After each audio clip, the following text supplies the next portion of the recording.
I remember sitting and listening to artist music in a studio and trying to figure out which songs were the singles, like which are the hits. And we would just go by gut, 100% gut. And we would dump, tens of thousands or hundreds of thousands of dollars into a song that really we didn't know if the fans were going to react or not. And today you don't have to do that. You can test music.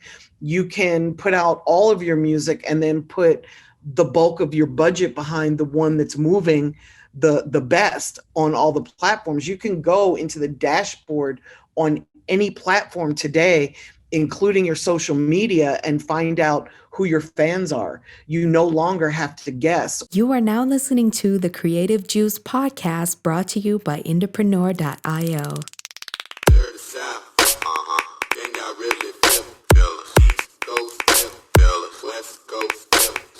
What's up, Indies? Welcome back to the Creative Juice podcast. I am Corinne Campbell, your host. With me is my co-host, Jack, and we have a very, very special guest today, and I am so excited. I'm going to let Jack do the intro because he's so good at this.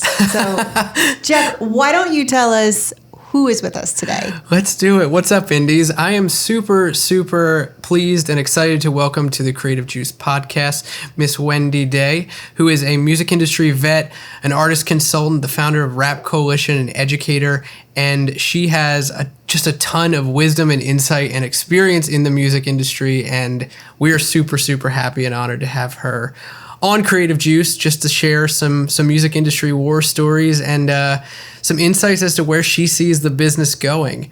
So welcome to the podcast, Wendy. Super happy to have you. I'm so happy to be here. Hi, Indies. I love you guys. You are the reason I do what I do. Yeah, and that's so great too, because I think it can be difficult for us to find kindred spirits with a desire to educate indies, and I know that that's something that is really important to you. So that's why this is great.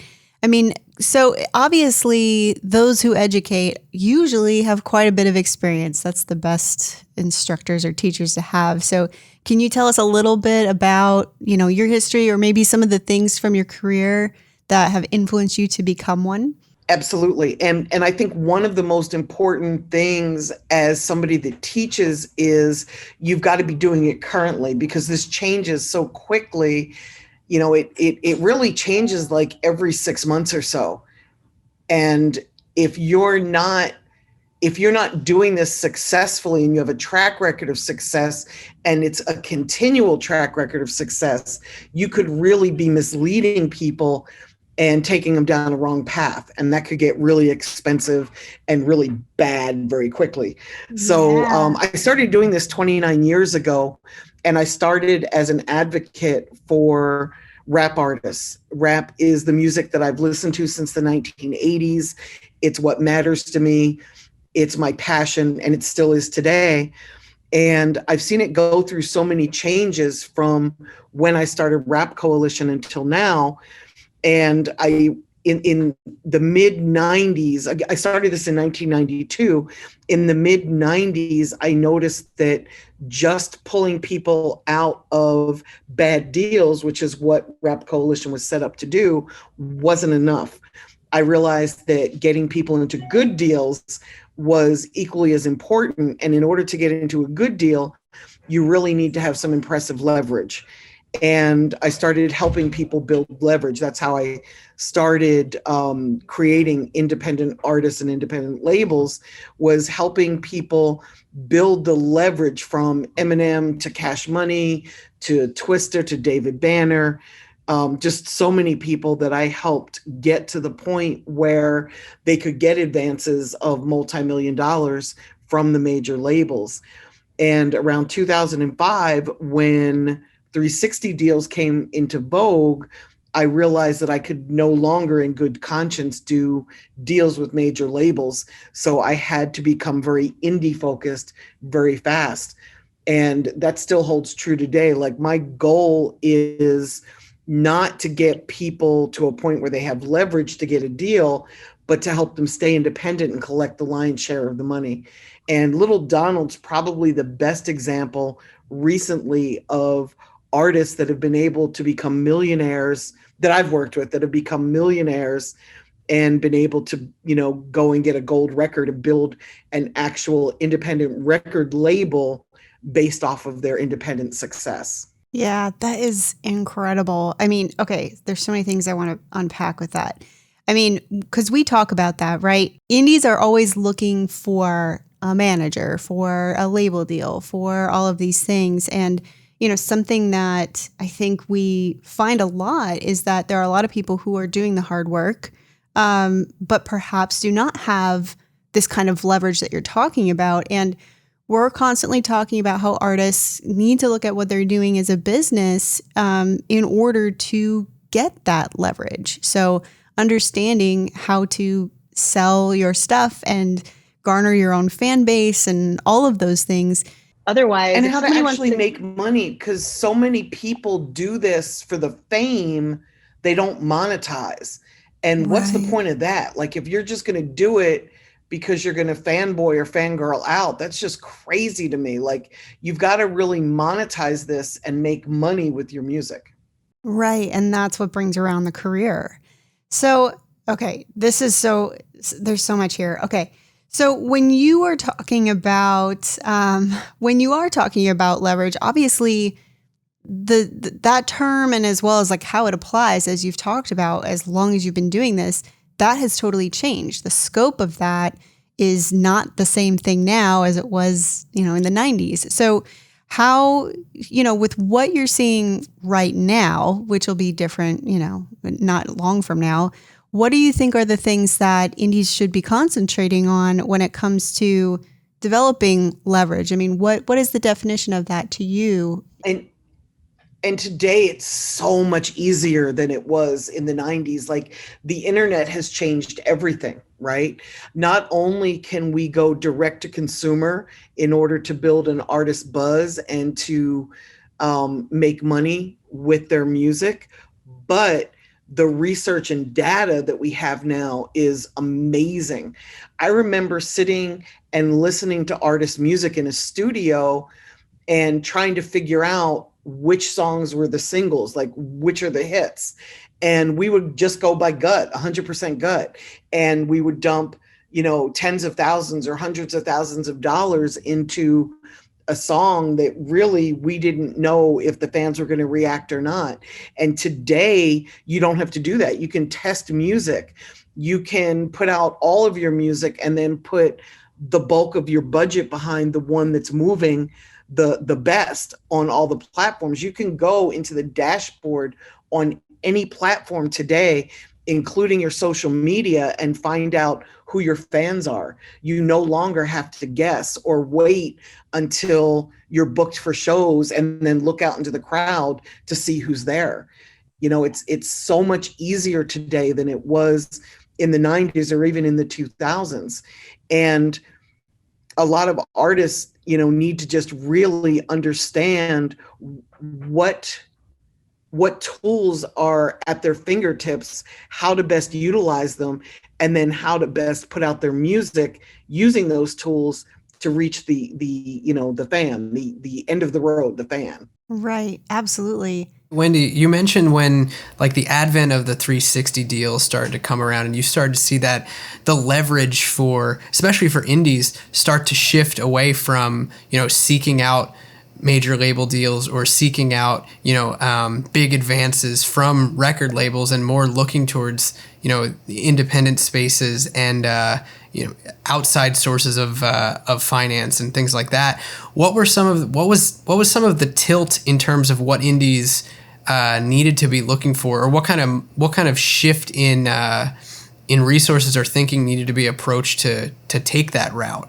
Well, back in the day, it was all about how many CDs you sold and what your show income was. So, could I sell music out of the trunk of my car? And then in addition to that, was I getting booked to do shows in my local area? And what it's become today is sort of similar. And when I say that it's similar, it's still, you have to remember that this is a business. and major labels are in it to make money, just like artists are in it to make money. So if your goal is to get a major deal, and I think that's what you're asking me, if your goal is to get a major deal, you've got to prove to the record label that you can reduce their risk. And by reducing their risk, that means you have to show them that you have a viable fan base, so that there's people that will actually spend money on you, not just like you on social media, right? Because anybody can like you on Instagram. You could have 200,000, 500,000 followers and not be able to stream more than 1,000 songs, right? So it's not just about the engagement that you have on social media, but how many fans will actually support you and stream your music, will spend $10 or $20 on a ticket to come to a show, will spend $25 on a t-shirt that has your face on it. You're trying to really show the labels that you're able to do this without them. And then once they see you can do it without them, that's kind of when they want you, which really defeats the purpose, because you need them when you don't have anything going on and to get you from nothing to something. But that's not the point where they're interested. They're interested when they see you have something and they know that they're able to just jump in and get you to the next level, utilizing, their staff and their pipeline and their franchise, if you will. For independent artists, it's all about you making the income and you making the money. So you need to invest in yourself with some marketing and promotion so that you stand out amongst all the other artists that are out there. And I think it's Spotify that once said somewhat recently that there's 40,000 songs uploaded to their platform daily. So if there are 40,000 other songs that are uploaded, how are you going to stand out from all of that other music? And then not only do you have to worry about that, as if that's not enough pressure, but you're also competing with all the other things that potential fans do with their time. So they might be on Twitch playing video games, or they might just be playing video games with their friends, or they might be reading or surfing the web or just doing other things that take up time. How are you going to convince them that listening to your music, whether it's their focal point or whether it's just background music, how do you convince them that you're worthy of their time? I think time is our most valuable asset today. So people are voting with you, not only with their dollars like they've always done, but they're voting for you with their time. Right. I mean, I think that's a really interesting point, because touring obviously is a huge segment of revenue for the industry by and large. And for the artist, it's really the first stream of income that comes. Yeah, absolutely. And obviously with COVID, we've seen a lot less touring, and which is probably why we've seen 200 different live streaming platforms emerge in this time. So I think that's something that it's very difficult to have a crystal ball and project, right? But the more information you have, the more accurate a projection may be, and you have a lot of information with which to project. So I'm interested to see what you think about live streaming, and is that something that is going to continue? Is it going to supplement? Is it, what do you see as far supplement. As that?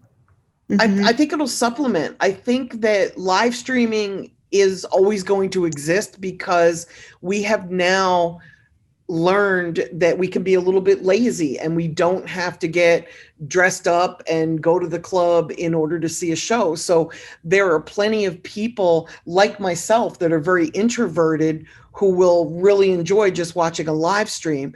But the majority of people don't go to a show just for the show. They go to the show because they want to interact with other people and they want that energy that exists. And I think what's going to happen is you'll see live streaming switch from being in an artist's living room or a club setting with no people, which is kind of what it is today, or has been up until today. I think that artists will start doing live shows in front of live fans and have a live streaming component. So they'll be able to reach all of their market at once, not just the people who want to be at an event or are in a town where the event's going on, but people worldwide that really want to tune in and don't necessarily want to get in the crowd or get in the traffic or, go in a smoke-filled room or, have to do whatever it is in order to see a show. Right. Get a babysitter. So I think there will always be a component now of live streaming since we've all learned that it's relatively easy. But I think you made a really great point in that folks really need to stay on top of technology. Like I didn't see NFTs coming, and all of a sudden they were here, and it was a great way, especially, amidst COVID or post-COVID, depending on I live in Atlanta, so it's been post-COVID since July, but the rest of the United States and the world where COVID is still happening, it's been an integral way for artists, especially the artists that have some renown, the more famous artists, the Young Thugs and the Futures and the 21 Savages, for them to make money because they can't do arena tours right now. It's a great way for them to auction something off to bring income into their franchise and keep them and their teams eating. Because when you're that big, it's no longer just about you and your small team. You could have, anywhere from 50 to 100 people on staff that are involved in propelling your career forward when you're at that level, especially when you're touring. So NFTs are a great way for you to make money so that you can feed your entire team. And there's other things. It's not just NFTs. There's certainly different endorsements and sponsorships that people can do. There's a lot of artists that have started side companies, whether it's in the fashion industry or the makeup industry or wherever. There's a lot of artists that have been able to cross genres and get away from music and start verticals in other areas, whether it's merchandising companies or, setting up sprinter rentals for their compatriots to be able to tour or whatever it is. We have all pivoted and figured out ways to make money during the pandemic that I think will last far beyond. I think that's a great point. A friend of mine who I've been trying to guild also to come on the podcast is Deadmau5, and he does a lot of NFT stuff. And I would love to know your opinion on that, because obviously he can do an NFT and put it up for, 3 Ethereum or up to 30K or even more. I myself bought one that he did with Rez just like 2 weeks ago. Yeah, well, it supports the art. You know what I mean? And it gives you something unique and special. Yeah. And that's really cool. I love supporting art, especially in this time. But that said, he has branched into being creative in multiple ways and looking at solutions, not just for him, but for his team. So as you were saying, there's a lot of big artists who are doing that. What do you, and I wasn't trying to go the NFT route necessarily, because I know that's a really deep rabbit hole, but what are your thoughts about that as far as, I know like small visual artists, graphic artists, and motion artists have done well unexpectedly with those. Have you seen smaller musicians, more independent musicians doing things successfully with that? I haven't yet. And it's only because I haven't studied it enough and gone down that rabbit hole, nor have any of my clients really done so. I see it as something that once you have a little bit of a wider following has value. Again, it's kind of an auction situation almost. So it's you have to have enough people that are interested in what you have to offer in order to spend money for it. I work with a lot of newer artists that are just building their fan bases and building their careers. We kind of start at the bottom. I'm the person you call when you've got an investor that has a really healthy budget and about like 2,000 followers on Instagram. That's kind of my sweet spot in order to get somebody to the point where they become famous and have income from their music. And then Right. once they have the fan base, then we can start looking at other streams of income. But for where most of my clients are, and I really don't want to talk about stuff that I don't know enough about.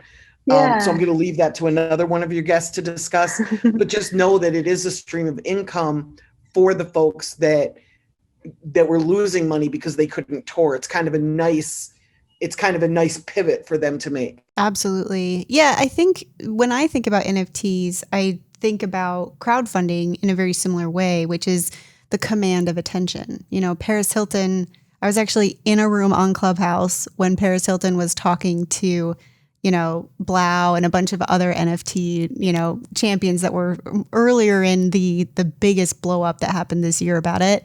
And, you know, she put out her first NFT, which, I mean, I wasn't in love with, no judgment, whatever, it wasn't my thing. And it sold for over $1 million.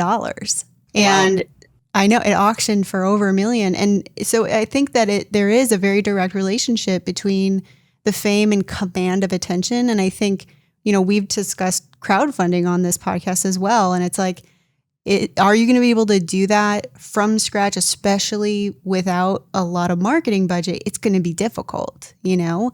So I think since you're in that vein of like someone who's starting out but has capital to invest, I think that's kind of a rare situation. So I'd love for you to expand upon that, because I think that's interesting for sure. Absolutely. I realized very early in my career that you can't do this without money. No matter how great your music is, there's just no way, because music has always been so oversaturated, and there's just so much music coming at each and every one of us that in order to stand out, you really do have to market and promote. And even if you have a limited budget, you could end up spending that limited budget and never even crack through the din of what's already out there. So Girl, for me, you're telling I've me. always say it again. Oh, I said, you're telling me the amount of money I've spent on maybe less informed ventures, whether it was PR or radio and just with the wrong people, nothing's guaranteed.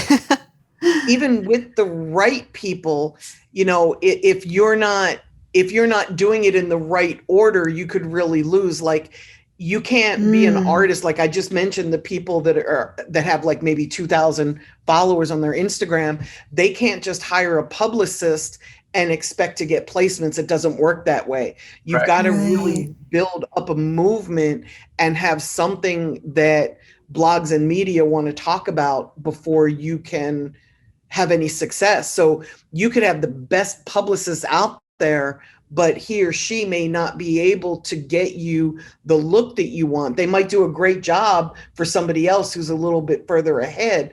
So you may feel cheated, and it may not be that they've scammed you. It's that they brought you on too early when they couldn't really help you. Not to say that there aren't a lot of scams out here. There are. I'm certainly not doubting that. I think that's a great point, though. The music industry are bullshit, to be honest. Yeah, like you could hire someone who knows someone at CNN and can place someone on CNN. But if CNN isn't interested in what you've got to say, it doesn't matter how great your publicist is. I think that's actually a really great point. That's very true. Yeah, that's a really great point. And so I think artists need to be realistic about that. You know, something I talk about Clubhouse a lot because I used to be on Clubhouse like every day for hours. I've you know, I went and saw a therapist about it. No, I didn't, but I've decreased my Clubhouse presence. But that is something that you would hear that all the time, you know, about you know, finding the right people. But and something else that they would say a lot is, you know, you got to make sure you have a good product. And I think as artists, we always think we have a great product. You know, we feel like our music is great.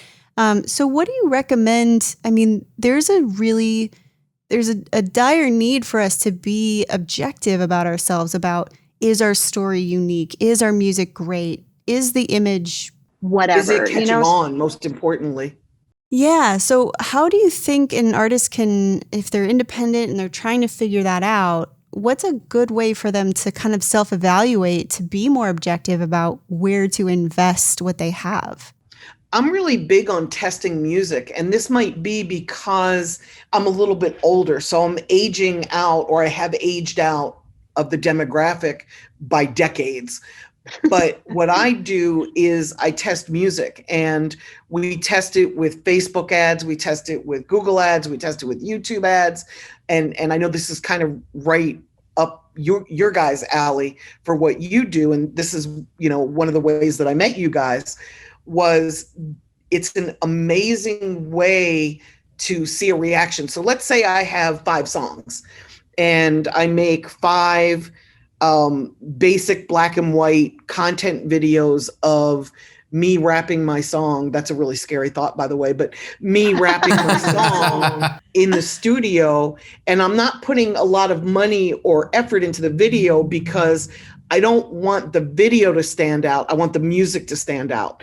So once I have 5 different, minute and a half or 2-minute videos of each of my 5 songs, I can put a small budget behind that and run ads on each one of those videos and see which songs get the best reaction. And that's going to tell me right away how to place my budget. That doesn't mean that I'm not going to put a budget behind each of those songs once I'm ready to move forward with them, but it will tell me maybe the order to release them in. It may tell me, song 2 and 5 are the most popular. So therefore I want to put 70 to 80% of my budget behind those 2 songs and then divide the remaining budget behind the rest. It may tell me the marketplace so that if I'm going to work my songs in real life, I may see the markets that are more receptive to the music that I make.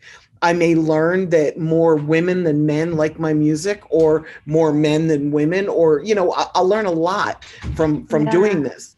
So that is always the first step that I take with the artists that I work with. And then once we know the order in which we're going to drop music, we'll look at like a 5 or 6 hour driving radius, and that becomes our target market. So most of my clients don't have unlimited budgets.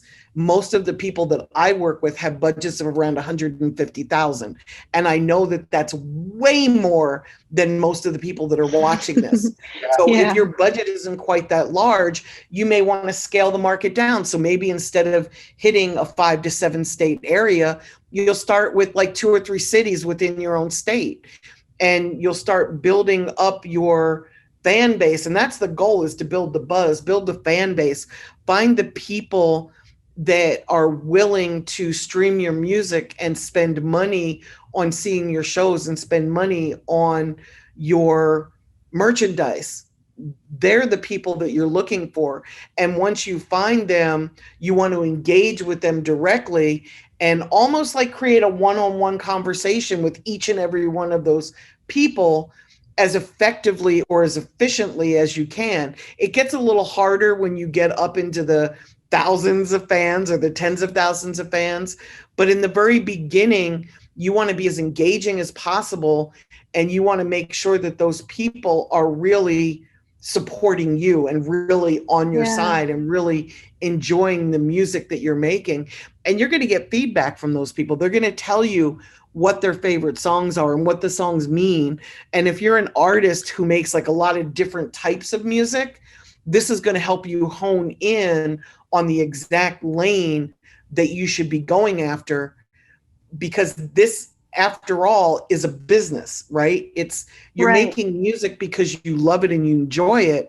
But if your goal is to do this for a living, you've got to make music that people will buy. And I'm not saying sell out and do something that's not you. That's not what I'm saying at all. But I am saying that if your goal is to do this as anything other than a hobby, you're going to have to find a way to monetize it and to make money from it. So there's going to have to be some sort of give and take. You're going to have to find, in this capitalistic society, what music is it that you're making that fans will most embrace. And that's what you're going to have to really focus on as you go forward. Unless you're just doing this because you love it and you're not, you've got a job and a way to make money, then fuck it, just make music because you love it. Do whatever you want. Find the people that love it as much as you do. And that's fine. I wish more people would do that. to be honest. Yeah, I get that. That's a really interesting approach, a data-driven approach to looking at the signals from a digital sense on, what song should I lead with? How should these singles be rolled out? What track listing order could they go on a record? I think it's interesting that you said that specifically. I know that you're familiar with the fan finder method from the work that we've done together at the agency.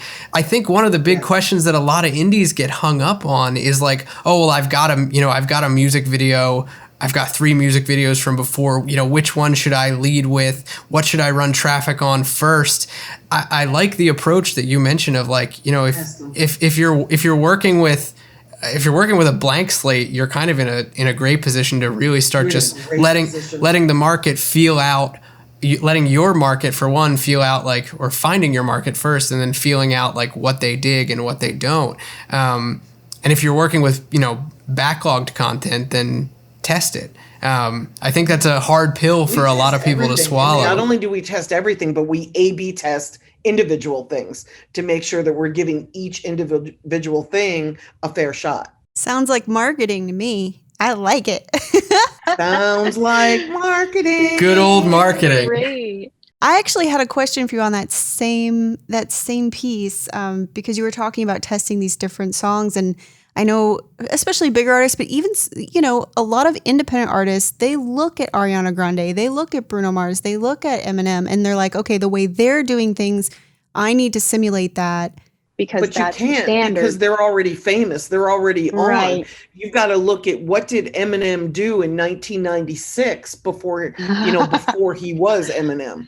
Right. And so And I you can't go back. Like you can't do, Right. you can't even do like what Drake did when he started, because it's a completely different world now. Absolutely. And so that's one thing that I think, indies get very precious about releasing music, because if Ariana Grande were to test 3 songs, they would all leak and it would be madness, like She doesn't need to test. She's already got her fan base. She can just ask her fans. She can have a listening party on Zoom and play 5 songs and know exactly what's going to hit and what's not by the reaction. Right. And so I love that you are thinking in that way, where it's not so, we're not being so precious and guarded about this art, but instead allowing it to do work for us so that we can then market it. So I love that. I also wrote down, because I'm obsessed with the way you were talking about when your fan base starts, like having that direct contact. I mean, we're constantly, we're obsessed with figuring out how to, as much as possible, especially in the beginning, engage. Yeah, automate some of it to keep them rolling, and then hop yourself in there and do some serious relationship curation. So is there a favorite kind of communication method with fans that you've, your artists, I'm sure, are doing all this stuff. Is there something that has been like of particular standout to you as far as communicating with fans? Yes. The whole behind the scenes thing and storytelling, I think, is so crucial today. The market is really embracing authenticity unlike any time I've ever seen ever in the music industry. So they want to know, they meaning fans, want to know who you are. What do you stand for? What do you do in your spare time? Where do you come from? What was it like when you went to school? They want to know everything. So the more content that you can give them, I mean, music is important too, but for our clients, we do like a 30-70 split in terms of 30% like promotion-y and then 70% lifestyle stuff. So there's actually more content that we put out that talks about who the artist is and what they believe in, because we want the connection. It's the connection with the fans that keeps them there. It's not what attracts them all the time, but once you've got them paying attention, you want to build that connection so that they stay. Yeah. And so it's not just like, pump my You're drop. not just throwing, spamming them with music. You're not just throwing music out there. And that's another thing we do. We put out, it's a singles market today. So we put out songs, we put out singles, we put out as much music as possible. And it comes back to what you said about not being precious with it. We don't just throw it out there and then, sit back and do this, wake me when I'm famous. But we do drop sometimes a song a week or every other week. Like we put a lot of music out into the marketplace because we realize that you may catch onto an artist on their 5th song or their 23rd song or their 75th song. But the first thing you're going to do is go back and see what else is out there. You're going to want to know, hey, I really like this person. Let me see if I like all of the music that they do. Let me go and investigate, on their social media, who they are. Let me go to whatever my platform of choice is, whether it's SoundCloud or AudioMac or Apple Music or Tidal or Spotify. Let me go and find their page or their account and see what else have they done. And then the stuff that the fans like, they're going to put into their own playlist. They're not going to necessarily go and listen to a whole album every day, all day. Some will, but the majority will not. The majority are looking for songs that they like to add to a playlist that has a certain vibe to it, whether it's, what they're listening to when they're playing video games or what they're listening to because they just broke up with somebody or somebody just broke up with them, or they're getting ready to go to the club and they want to be in a certain mind frame, or, they're on the treadmill working out and they're listening to a certain type of music to keep going, whatever they're listening for, they're going to find your music that they like to bring into their world. And you want them to discover the music. You don't want to ram it down their throats. You want as much word of mouth to occur as possible, even if that word of mouth is coming from you and your marketing efforts, if that's even possible. And I believe that it is. That's something that like my grandma would always say about my grandfather, like, just make it think it's his idea and then you'll have full buy-in. Exactly. And that's what good marketing does. Even with your company, like I discovered you guys from listening to a podcast that was exactly what I needed when I needed it. And you guys may have been spending millions of dollars in advertising. I don't know, because I wasn't looking for ads. I was looking to accomplish a goal and heard your fearless leader speak about, what exactly you guys offer. And then that brought me to look in to see, oh, is this really what they do? Like, is my perception of what Indiepreneur is what it really is? And, what a great surprise when I found out that it was. And that's fans so cool. Are the same way. They want to discover music. They don't want you pushing your music at them. They want to discover a song and be like, oh, this is cool. And then go hear another song and be like, oh, this is cool too. Oh, wait, this is really cool. And then all of a sudden you're a fan of that artist and you realize that there's a connection. It's so interesting. So I've come back to this idea so often, and I think you hit on it so well.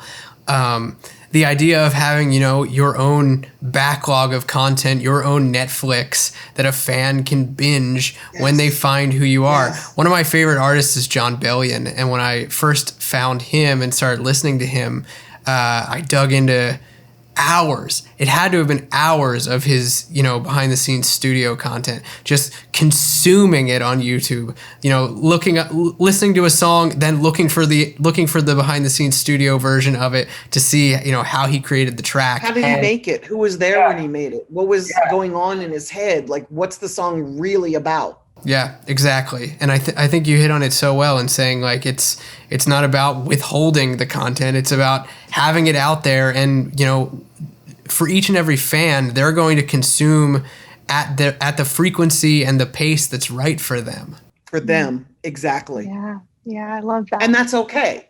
You've got to let yourself know that that's okay. Like, however however they consume is how you want to reach them. And you want to reach them at whatever platform they're on. Like you can't, as an artist, you can't just put out a song and say, okay, I'm only going to be on Tidal or I'm only going to be on Apple, especially when you're new, because fans aren't going to leave their comfort zone to learn more about you. So you've got to reach them everywhere they are. And so many of my clients are like, well, I don't want to be on SoundCloud because we don't get paid. Well, now you do.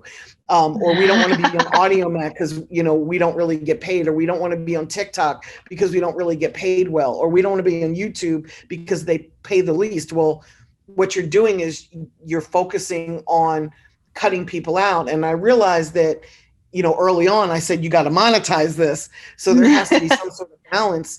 But until people really know who you are, you've got to meet them wherever they consume music and whatever they're doing. And that comes back to understanding your market and understanding your listener and your client. It's really important. Are they all video game people? Because if they are, you should be on Twitch. Are they all people that, are interested in sports? Because if so, you should have some sort of a YouTube channel where you're talking about sports, if that's what the bulk of your fans are really interested in, provided you can do that well. You should never be fake. You should never be inauthentic, but you should figure out a way to meet your fans where they are.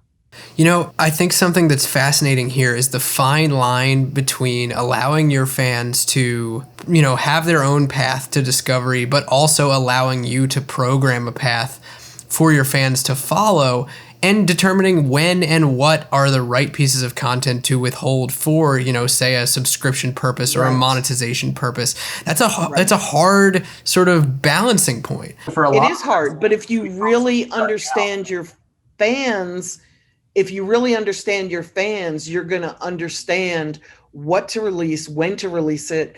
And I think that's one of the great things about the superstars. When you're Drake or Rihanna or J. Cole or whoever, you have such a great understanding of your market that you know exactly what to release, when to release it, how to release it. And then you also know what ancillary companies that you can set up that will be seen as authentic to your brand, as opposed to, oh, you're just doing that to hit a lick, like Rihanna with Fenty. That's a very realistic brand for her. I never looked at that and said, wow, that's off brand. Right. Oh, I love Fenty Beauty. I own so much. I'm not wearing any currently, but I'm obsessed with that brand. And I think it is so on point. And it, whether it was marketing or coincidence, but it came in when a market was really very whitewashed, and she was able to bring much more perspective as far as colors available and, different cultural influence, and just everything that came together with that was so... She changed the world. She really has. Yeah, I think she really has. I think she absolutely shifted the makeup industry. Sorry, that's like my second... I'm like obsessed. You got Corinne started, Wendy. Yeah, I'm not going to talk about my monthly Sephora bill, okay? But which is funny because I never wear any because I never go anywhere. But yeah, I think that's something that, and that's another thing that I want to kind of go back to, right? Because you were talking about artists who like start businesses or things, but we're also just talking about being a creative is multifaceted. I think a lot of musicians are very frustrated that they're like, oh, I'm on constant like content production patrol, It's constant. And it is, but at the same time, can you diversify your conversation? So is it cultural? Is it lifestyle? Is there something about you where you don't feel like you're peddling your music all the time, but that there is more to you as a person, that, you're creative, like you do multiple things, you can share those things. So I'm really glad that you're mentioning that, because I do think it's something that is really important. If you just post about your music on IG all day, it's going to get tiring, Exactly. My clients who, one of the first questions that I ask people when I sit down with them that want to be my clients, I ask them what their goals are. And then I ask them, okay, what do you do when you're not making music? And it always makes me nervous when somebody says, that's all I do. All I do is make music. Because if you're that tunnel visioned, how are you going to reach a world of people that don't make music? And that's not all they do. So, does that mean you don't play video games? Does that mean you don't play basketball? Does that mean that you never read a book? You don't watch movies? You don't smoke weed? You don't drink? There has to be more to an artist than just making music, even though we're selling music and that's the focal point. If you're really that tunnel visioned, it's going to be so hard for you to reach a majority of people because they're not going to really understand you. And it's going to be hard to make that connection. But if you've got a favorite up and coming artist and they happen to do some of the things that you also like doing, you're going to feel a closer connection and a faster connection with that person, provided it's authentic, than you would if they didn't have anything in common with you. And then it also gives us as marketing people another way to reach people. I was watching a producer this morning who loves to play video games. He was making beats on Twitch. And I thought that was so friggin' brilliant because he's on Twitch playing games all the time anyway. So now here's a whole generation of people that are going to be like, oh, look at homie making a beat. I didn't know he did that. And it's sucking them into like his world. And I just think that's genius. I think that's such an interesting point. And it's something we often touch on with indies, especially when they're getting to the phase where they're starting to, build up a fan base, whether they're doing that through ads or maybe they have a song go viral or they've just been, chugging away at it, getting content out there, or they've been on tour, whatever the mechanism is for getting those fans. The next thing that you really need to start to do, in my opinion, as an artist, is open yourself up and let people know what you're all about. Whether that be, like you said, what do you like to do on the weekends? What kind of video games do you like to play? Oh, do you have a favorite food? Do you cook? Are you into spirituality or, I don't know, history or whatever it might be? Like rock. Travel. Yeah. Do you like traveling? Are you a rock climber? Yeah. All of those kind of things that exist within like a topic wheel are what makes you human and probably influences your music, whether you know it or not. Oh, definitely. What are some of for an artist that might not be in a place that they feel that they either feel open enough or that they even recognize those things in themselves? How do you sort of goad that on? What do you find yourself pulling out of people? Usually spending time with them and just seeing like what makes their face light up or where their interests are is a good start. I find with most artists, even just having a conversation will bring out things that, interest them. And sometimes just what they're doing. Like we work with these young rappers and they're so young. They're 12 and 13. And if you had ever told me that I'd be working with rappers so young, I would have told you you're nuts. I remember but that. These guys are that was one of the first things you said to me when we met. These guys are so friggin' young and they're so talented at such a young age. And then, we were scrambling like, okay, what are we going to do with these guys because they're so young? And I saw the excitement that they had at being really good at something. And I thought, wow, wouldn't it be really cool to start some sort of a YouTube channel where they go and find other kids around their age group that are also really good at stuff, whether it's ballet or tumbling or cooking or, whatever it is. And we discovered that there's all of these kid entrepreneurs out there.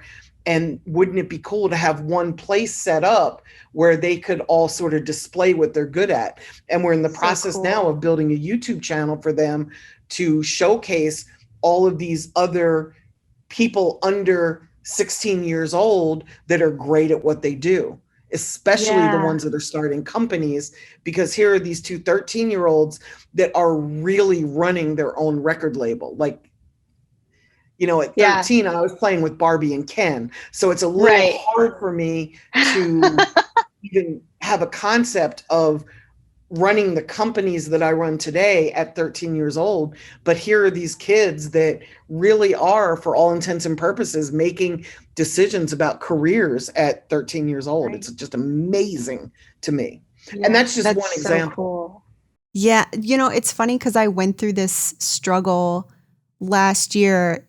I hired a publicist, and actually there's a reasonably catchy enough story because of my, being sponsored by the Army and all of this other stuff. So there is some of that background, although that's not really something I'm trying to carry with me. It is going to be something that's just part of my brand and my fan base. But, they were asking, like, what do you do for fun? And I was like, create email automations. Like, I think it's really fun to be in my email and to run my ads and to, work with my chatbot and all of that. It's very exciting for me, but it's not really something that people understand. And so what I started thinking like, okay, what's a facet of this that can communicate something to the people who already love me and whatever. And so what I started doing was actually I auction off pieces of merch in my store, like one of ones kind of thing. And I donate 20% of the proceeds to a nonprofit called Girls Who Code. And it's all about basically evening out the gender gap in software, web development, engineering. And the amount of communication that I got about that was incredible. They're like, oh, and it was in line with what I cared about, And then a friend, my earlier mentioned friend, I played Diablo like in the original, not to date myself, but I played the original Diablo, which is a video game. And he got me into Diablo 3, which is the more recent version, although it still came out almost 10 years ago. And I'm like, okay, well now I've got something else to talk about, but it is funny. It's good from a life balance perspective, but it's good from a marketing perspective too, to have things about yourself that make you more than the musician, And so, yeah, I think it's really cool though, what you're doing in bringing this coalition of children together who are all very talented and smart and they're going to be insanely great business people because they're going to have the instincts so young. So I think that's just fantastic. I think it's awesome. Now we just have to keep them from self-destructing before they hit 18. Yeah, exactly. Playing Shark Tank with 13-year-olds is probably a bit of a dangerous game. I think it's especially cool because musicians and kids have this sort of Venn diagram intersection of like people who are afraid to share the things that they love because artists are very vulnerable. Teenagers, especially preteens and teenagers, are very vulnerable to like criticism and not fitting in and stuff like that. Being in a place where you're encouraging that is really awesome. I mean, Corinne and I did an episode a couple weeks ago where we talked about what we would do differently what we would do if we were starting our music careers over again. And I kind of, I'm in a place where I am kind of starting things over. And one of the things that I mentioned was like, I've learned a lot about myself in the past 4 years, and these are things that I want to share and I don't want to be afraid to anymore. And I'm turning 30. So like for these kids to be learning that now at 12 or 13 and can go courageously into the world, sharing the stuff that they love and tying it into their music, that's so cool. Yeah. I mean, they have multi-generational inspiration potential because they can inspire kids of their own age, but they can inspire adults. They inspire me, and I'm in my 50s. Yeah. And like any musician who's been afraid to step out, if this kid can do it, you can do it, So can I. Yeah, that's mind blowing. Just the potential. Every day I look at them and I think, wow, I'm such a slacker. I could be really accomplishing more. That now you know how I feel when I look at everyone on the Entrepreneur team. So okay, I can't believe we've been on this for almost an hour now.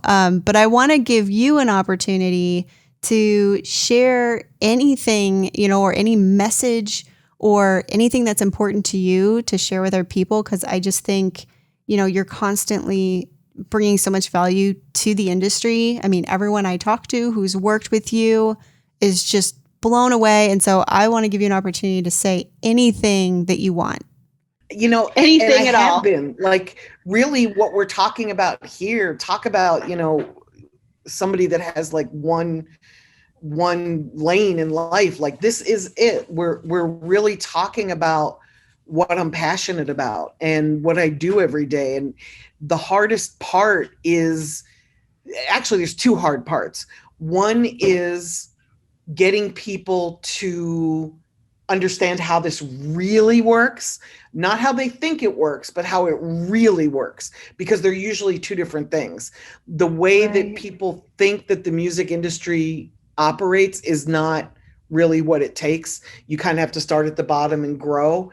And most people just really want to jump into it and be famous already, like tomorrow. So they're looking at whoever their favorite artists are, and they're doing, if Future's my favorite artist or Drake is my favorite artist, I'm going to do everything that they do now. And it doesn't work that way. You can't just jump in at the top level and expect to grow. You've got to really start and grind it out and build, one layer on top of another, And it's very long and it's very expensive. And a lot of people don't realize that. So I think learning the industry is probably the most beneficial message I can give anybody watching this. And then the second part is this is really, really, really expensive. And I don't want to discourage anyone from living their dreams, but I do want to tell you that sometimes as you're putting out your music, if people aren't catching onto it quickly, you might think that you're not talented enough to make it or that you're doing something wrong. And the reality is you're just not able to spend the amount of money that you need to spend in order to stand out. So if there's one thing that I could encourage artists to do, and this is probably the hardest thing for any artist to do, is to find people that can help you get to the next level, whether that means they believe in you and they're going to invest in you, or they believe in you and they're going to sign you. And I'm talking about legitimate people. I'm not talking about the bullshit people that, go to Kinko's and make a business card and then they're a record label because that's what their business card says. Or they're a manager because they woke up this morning and decided that's what they were going to call themselves. Made a website. In their bio on Instagram. Right. Yeah, exactly. But you've got to really surround yourself with people that can help you get to the next level. This is an awful lot of work for just one person. And really, if you're a new artist and you don't have the proper funding, if you could spend some time finding an investor, and I know that's a little foreign to most artists, but if you could just learn how to put together a marketing plan and how to put together a business plan and start putting it out there that you're looking for people that will invest in you and help you get to the next level, that's such an easier climb to make than to come at this with no budget at all and try to stand out in a world where you're surrounded by others that have more, money to invest in recording or more money to invest in marketing and promotion. It's so much easier to find an investor than it is to find a record deal. And there are really people out here that will invest in you and help you get to the next level. I mean, legitimate people. You can't just, go do a Google search for, invest in my rap career. It's need not money easy. For musicians. Right.com. You definitely need legitimate people to help you. But if you could put a little time into that, as well as making your music and building your career from the ground up, it'll be so much easier for you than if you just move forward with no money and think that there's something wrong with you, when the reality is you just couldn't get past that first level because you didn't have the proper funding. And that's heartbreaking to me, because I see a lot of people give up on their dream when it's not that they're not talented, it's that they just didn't have the necessary funding to really spread the message. Yeah. one of my IndieX alums from prior to when Jack was running agency, he had an investor, has an investor still. And I was able to see the influence of The that, difference. they could take risks, that an indie may not be able to take. And they spent a lot of money on things that didn't work, and then they hired us. But, that is definitely something. So many people reach out to me and they say stuff like, okay, I don't have any money, but I'm the most talented artist you've ever seen. And it breaks my heart because they really think that that's what it takes. And it's because they haven't done the research to know what it takes to succeed in the music business. And sadly, it's not all about talent. A lot of it is about spreading the talent and having people really see who you are and what you're about. And it's heartbreaking to me.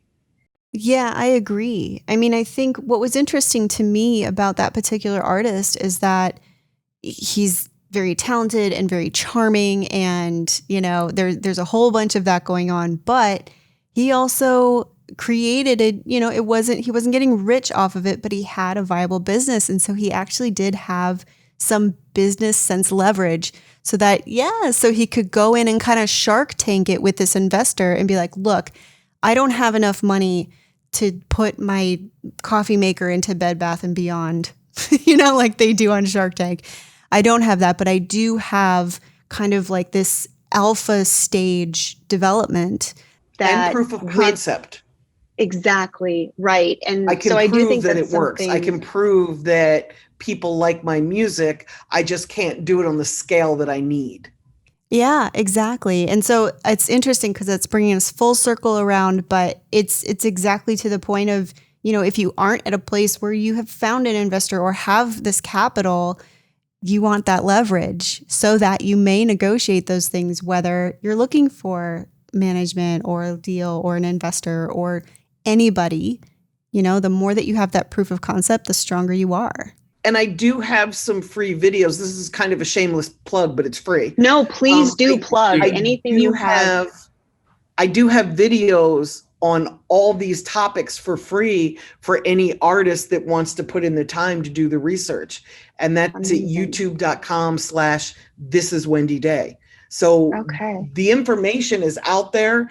Free information is out there. So artists that really do want to succeed, whether they have budgets or not, can learn how to do this properly. And I'm not the only end all be it. There's a ton of people out here that are legitimate. But we've heard what you have to say and love it.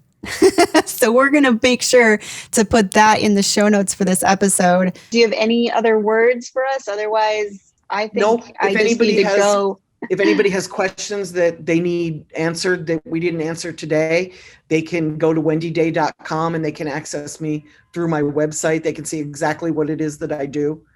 Amazing. That's awesome. Well, thank you so very much for joining us. I feel like I need to go process all this information. I love what you guys are doing. I'm so in love with Indiepreneur. There's just not enough time for me to wax poetic about it. Well, we love you. I know every time I see anything that IndieX is doing with anyone who has learned from Wendy Day, we are in good hands at that point. So we're able to do so much more in that situation. So thanks so much. And Indies, I hope you've enjoyed this episode. Please go check out Wendy's site and also check out our show notes, and we'll have some links there. But there's some great experience and knowledge here from the music industry. So thank you so much, and we'll see you next week on Creative Juice. Can y'all really feel the East Coast, feel the West Coast, feel me? Say what?